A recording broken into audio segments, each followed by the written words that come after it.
Vamos lá. Qual o endereço mais difícil de se encontrar no mundo? A resposta é um tanto filosófica, mas merece reflexão nesses nossos dias. Estamos falando da questão de se colocar no lugar do outro. Esse é o endereço da empatia. E para falar sobre esse assunto, eu converso com a professora Hilma Bento, ela que pertence ao curso de psicologia da Unip. Seja muito bem-vinda, professora Hilma. A questão da empatia, ela ganhou um holofote jamais visto em toda a história. Agora, será que nós estamos mais ou menos empáticos? Olá, Malu, tudo bem? Obrigada pelo convite. É um prazer poder falar desse tema. E é um tema que ganhou muito holofote, como você disse, e ao mesmo tempo bastante complexo e difícil, né? Uma palavrinha curta, mas que diz muita coisa, né?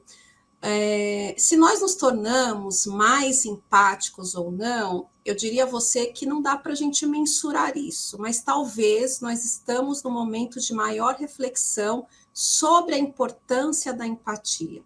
Eu penso que se colocar no lugar do outro é difícil, e eu diria a você que é mais do que isso quando a gente fala em empatia, né? Empatia é uma competência emocional.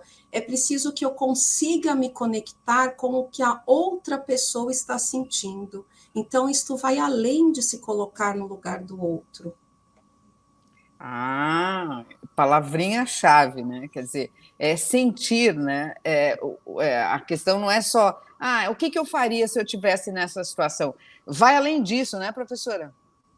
Sim, vai além disso, porque veja, as pessoas tendem a falar isso, né? Às vezes a gente fica muito angustiado com uma situação que uma pessoa traz e fala: o que você faria no meu lugar? Eu jamais saberia o que fazer no lugar da outra pessoa, porque eu não estou naquele lugar. Mas eu posso tentar me conectar com aquele sentimento e acolher o que a pessoa está me trazendo. E, de fato, quando é algo muito difícil, o acolher muitas vezes é dizer: poxa, de fato isso é muito difícil, mas eu estou ao seu lado, eu posso compartilhar com você do que você está sentindo, mas não levar uma resposta pronta e imediata, porque aí tendemos a errar em qualquer resposta que a gente possa dar por um simples imediatismo. Agora, me chamou a atenção quando eu estava me preparando para fazer essa nossa entrevista, professora, assim, por que que a expressão ela ganhou tamanha relevância na atualidade, né? Quer dizer, quando você olha para a palavra empatia, gratidão, né?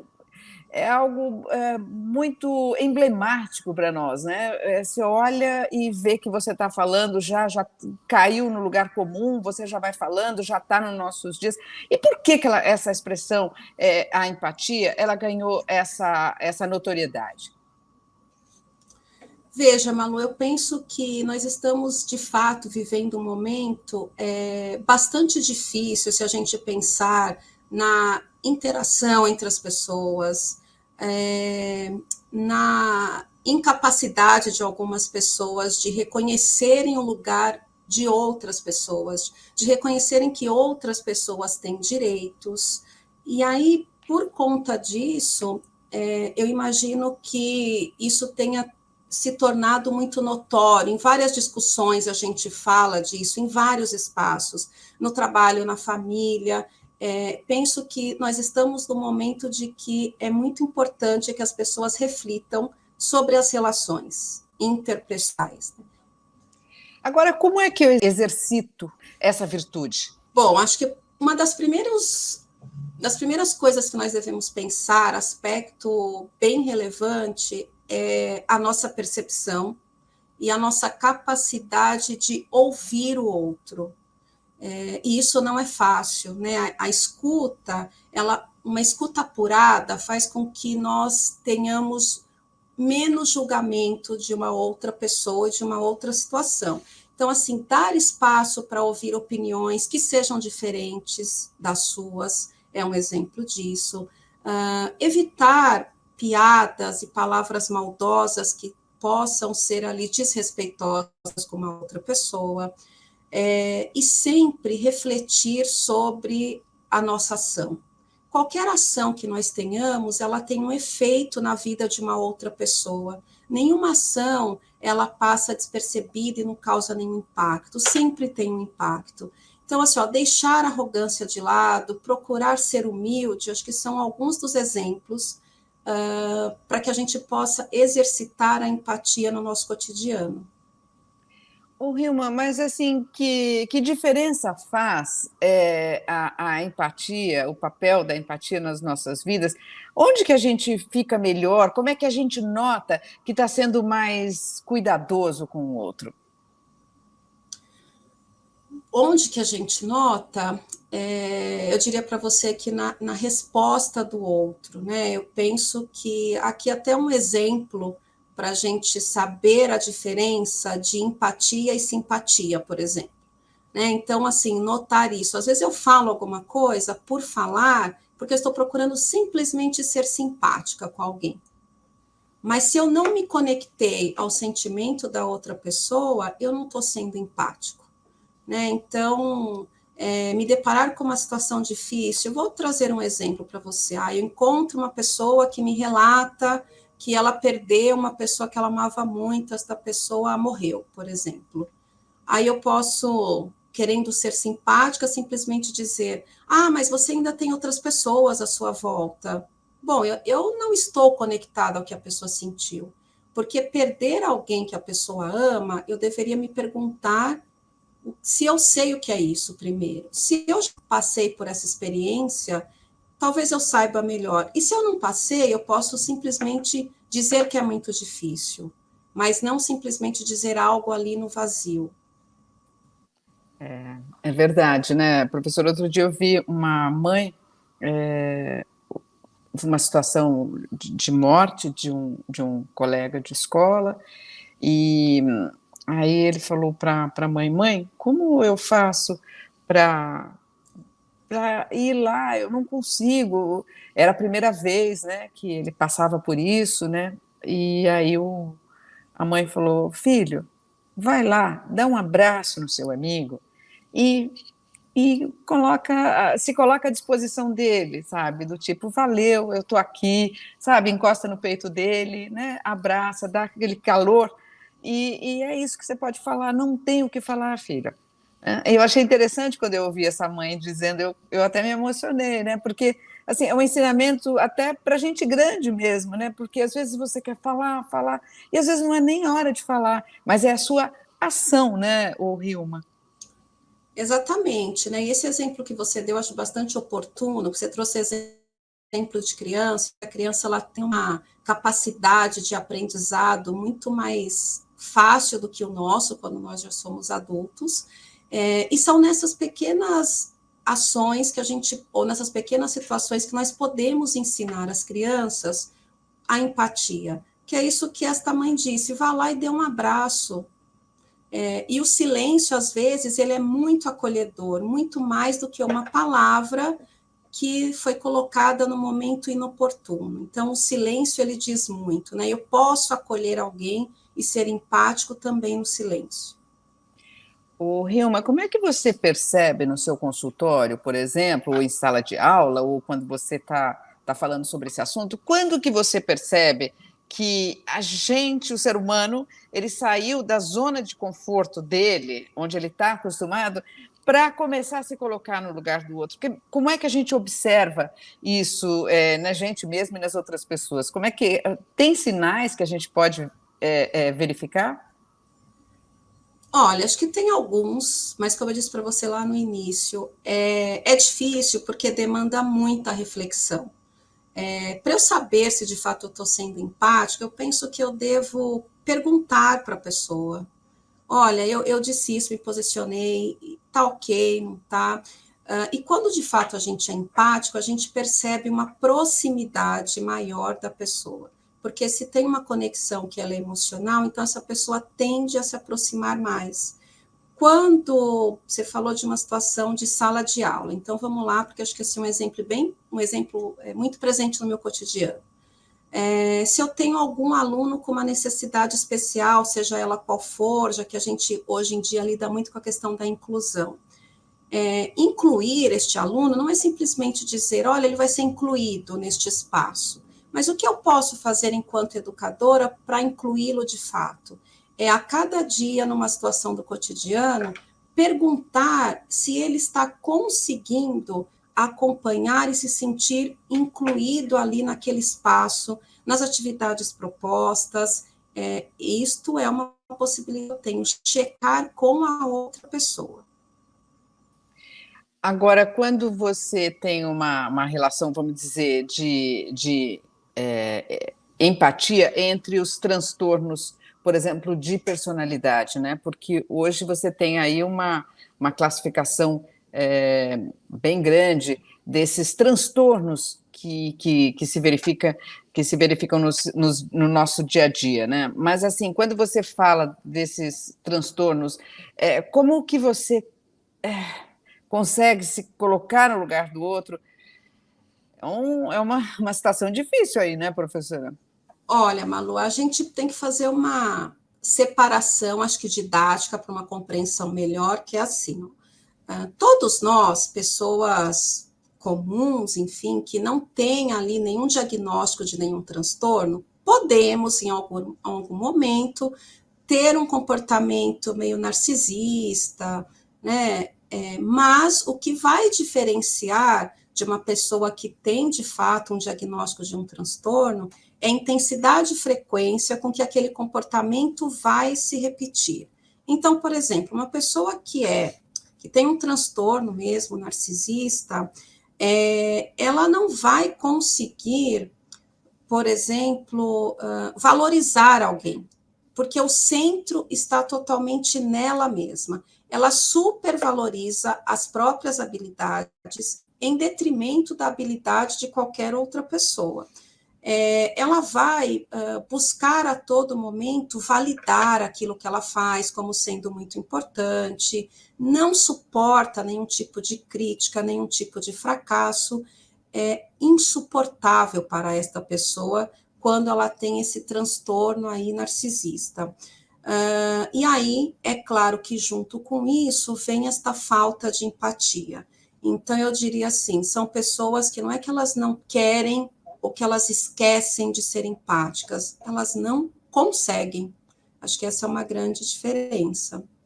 Viu, Hilma, às vezes eu me pego assim pensando, né, que essa expressão, empatia, empatia, a gente repete muitas vezes sem entender o sentido profundo disso, né, do que nós estamos falando, pensar na palavra, né, o que eu estou querendo dizer. Assim, eu acho que a razão da nossa entrevista hoje, desse nosso bate-papo, é para que a gente comece a perceber ou notar na gente mesmo quando que nós estamos sendo mais empáticos, né? E assim, me ocorreu enquanto você falava, de que será que a empatia ela é sempre eu preciso exercitá-la, é sempre diante de uma situação de sofrimento, ou eu posso, por exemplo, ter empatia também na alegria? Eu posso ter empatia em qualquer situação, né? Não é só no sofrimento. Que talvez no sofrimento seja uma situação um pouco mais delicada e que a gente tem que ser mais cuidadoso. De qualquer forma, eu sempre digo o seguinte, Malu, quando você pergunta sobre, podemos ser empáticos também na alegria? Ok, desde que a pessoa nos diga que de fato ela está no momento de alegria e não que isso seja o nosso julgamento, porque o nosso julgamento, seja para julgar algo ruim ou bom, ele pode estar distorcido, mas eu também posso ter empatia quando a pessoa tem um momento de alegria, não tem nada de equivocado nisso. Agora, assim, desenvolver a empatia, ela seria crucial para um relacionamento mais saudável, mais vitalizado, vamos dizer assim? Com certeza, Malu, eu diria que a empatia, ela vai regular as nossas relações. Um relacionamento com qualquer pessoa, seja no ambiente de trabalho, em com a família, num relacionamento afetivo, com os amigos, qualquer um. Se não houver empatia, esta relação ela está fadada a um fracasso. Nós precisamos desenvolver a empatia com as pessoas com as quais a gente se relaciona. Por exemplo, no trabalho.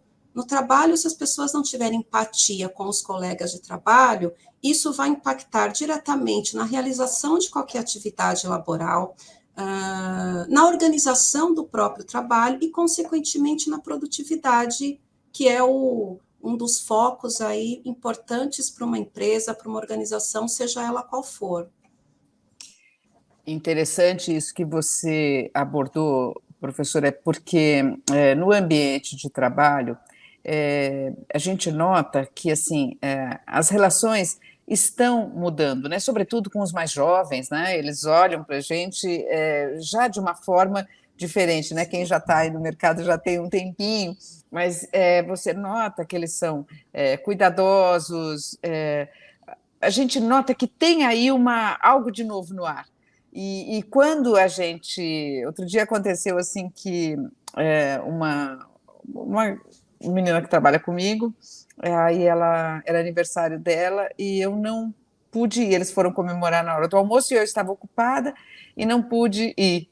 E quando ela chegou, aí eu estou falando isso por causa da alegria também, eu estava pensando, né, que aí quando ela chegou, eu falei, Gabi, que pena que eu não pude ir no seu aniversário. Eu fiquei assim, eu vendo as fotos, os vídeos, né, a hora que entregaram o teu presente, eu fiquei tão feliz e queria tanto estar naquele momento com você, mas olha, a minha rotina não me permitiu e tal, mas assim, fica com esse pensamento aí com você, sabe? Que eu queria ter estado com você naquela hora.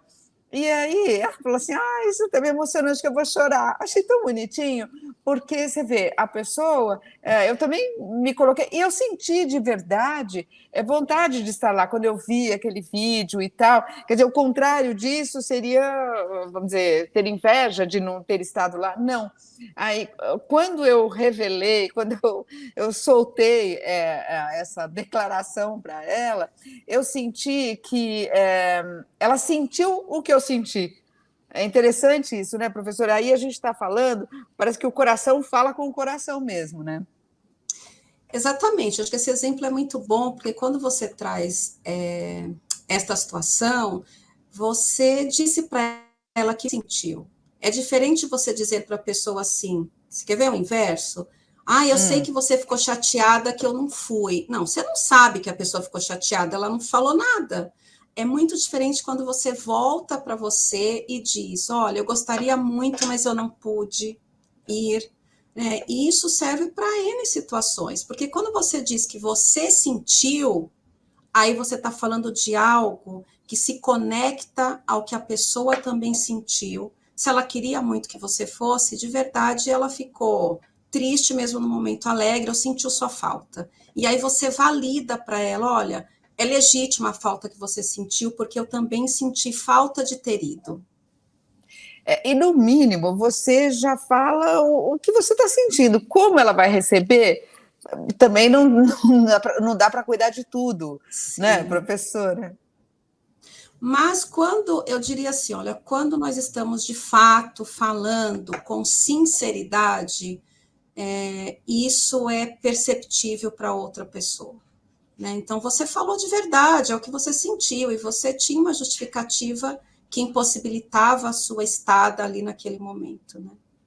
E você vê, né, Hilma, a gente está falando aí da virtude, né, da virtude do ser humano, né, quer dizer, o ser humano tem defeitos e tem virtudes, né, porque quando você olha, por exemplo, eu gosto de citar exemplos, viu, Hilma, porque eu acho que ele traz mais perto da reflexão, dessas ações do nosso dia a dia, né.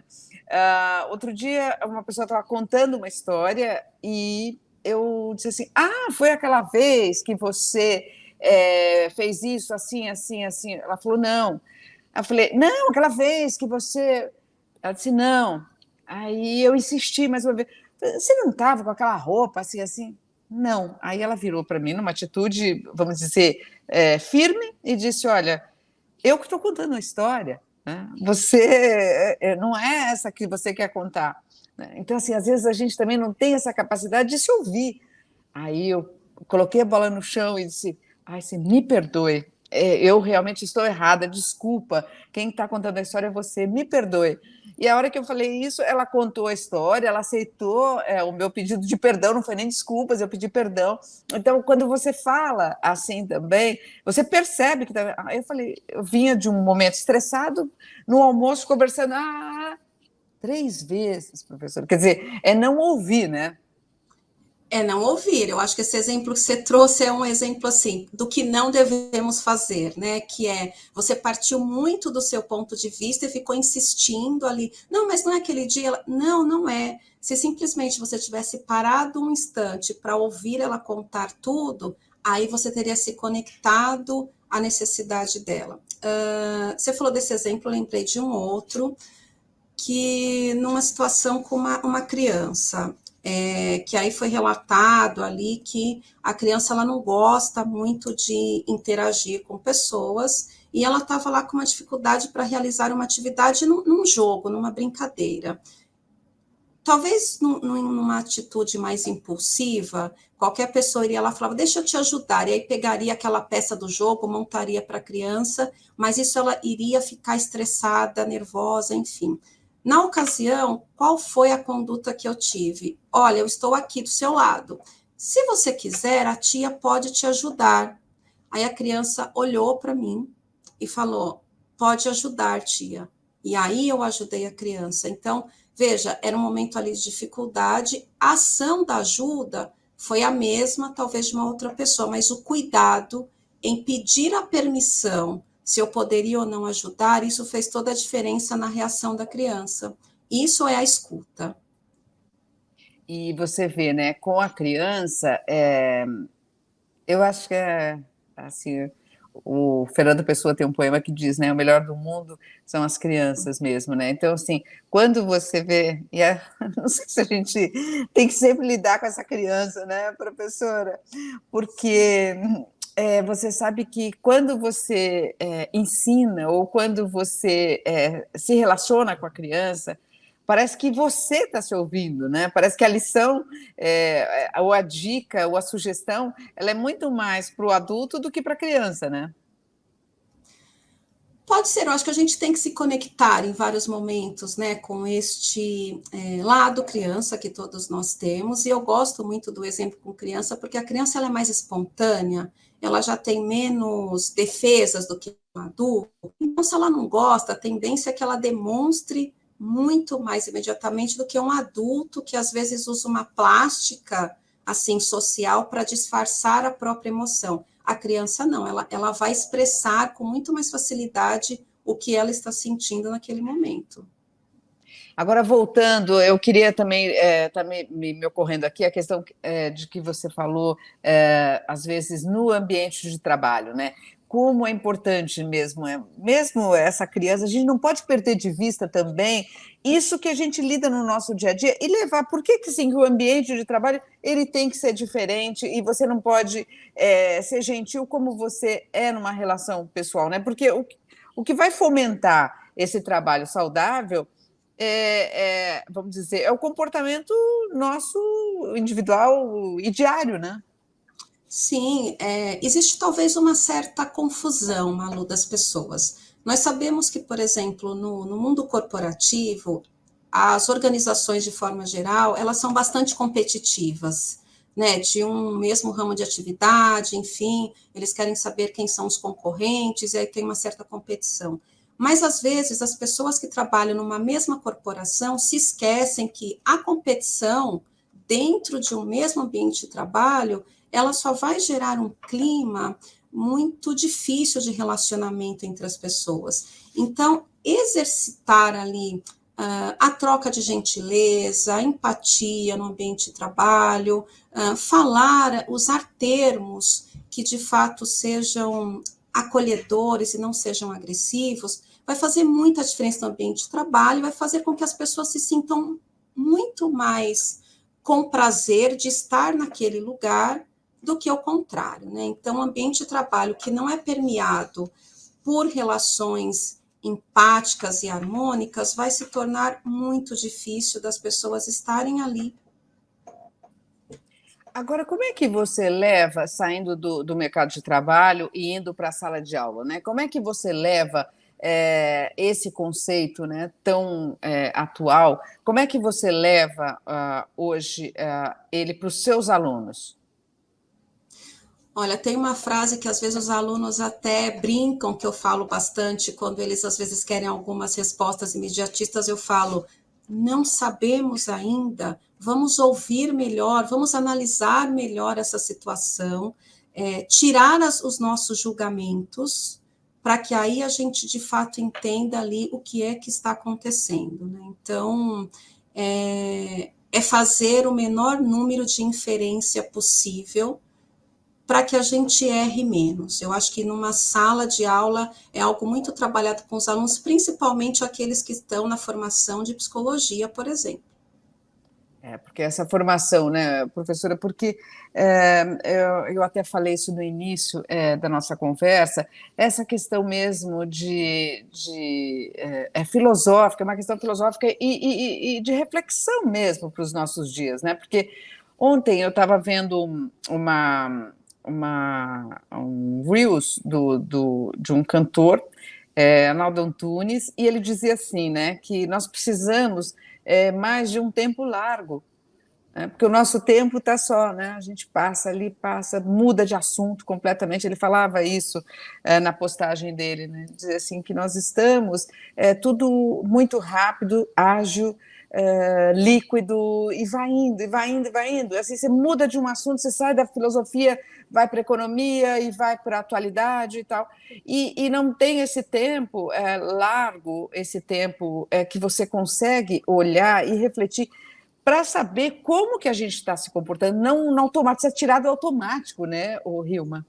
Sim, né? E acho que isso que você falou remete, né, a um conceito que a gente também tem visto na atualidade, usado, que o Bauman trazia isso, que é um teórico, que você também falou aí do que você estava ouvindo, de que está tudo muito líquido, né? Que as relações elas estão ficando muitas vezes vaziadas. E aí eu lembro de uma outra situação que eu digo também em sala de aula que é muito importante para que a gente aprenda isso. É importante que a gente também aprenda muito a importância de trabalhar em grupo, de trabalhar com pessoas. O grupo, ele nos dá essa possibilidade também de reflexão e da gente refletir sobre os nossos comportamentos, sobre a nossa forma de agir ali diante de mais pessoas e de opiniões diferentes. Porque você vai levando no automático tudo. Por isso que eu fiz questão mesmo de falar desse papel da empatia, né, de se colocar no lugar do outro, porque assim o meu argumento era, quer dizer, a gente está ali todo dia falando, é uma questão de gentileza, empatia, gratidão, quer dizer, a gente está levando todos esses termos para o nosso dia a dia e sem parar para pensar o que isso significa, como ele se dá, né, professora? Porque assim, é preciso notar e perceber quando isso está acontecendo de fato nas suas relações, né, professora? Sim, não adianta, às vezes, a gente trazer esse discurso se nas próprias relações com as pessoas próximas a gente não pratica, né? Então, eu digo isso também para os alunos e nos ambientes que eu transito. Vamos olhar para a pessoa que está mais próxima, que está mais tempo ao nosso lado. Como é que a gente está se relacionando com aquela pessoa? E aí é um exercício, por isso que é um exercício diário, né? Desenvolver esta habilidade aí nas relações com as pessoas mais próximas. E eu acho que, assim, à medida que a gente consegue, vamos dizer, praticar essa ação, por mínima que ela seja, e ela não precisa vir completa da primeira vez, né?